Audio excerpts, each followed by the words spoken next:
har 5 daqiqada hojatxonaga yuguryapsizmi? Unda sizda sistit boshlangan bo'lishi mumkin. Sovuqda qolganim uchunmi yoki ko'p suv ichganim uchunmi? Ko'pchilik sistitning asosiy, ya'ni haqiqiy sababini bilmaydi. Sistitning asosiy belgilari: tez-tez hojatxonaga kirish, qinda achishish, og'riq va qorin pastida noqulay og'riqlarni sezadi. Agarda sizda shu belgilar bo'ladigan bo'lsa, e'tiborsiz qoldirmang. O'zingizcha antibiotik qabul qilmang. Noto'g'ri davolash muammoni yanada kuchaytirib beradi. Sistitda har xil dori-darmonlarni, antibiotiklarni o'zicha ichish mumkin emas.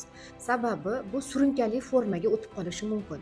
Aynan sistit bo'lib turgan vaqtida antibiotik boshlashdan oldin albatta CDda bakpassiv topshirishimiz shart. Va leykositga qarab bakpassiv va javobi chiqqunicha biza keyin antibiotik 2-3 kungacha qabul qilib turishimiz mumkin.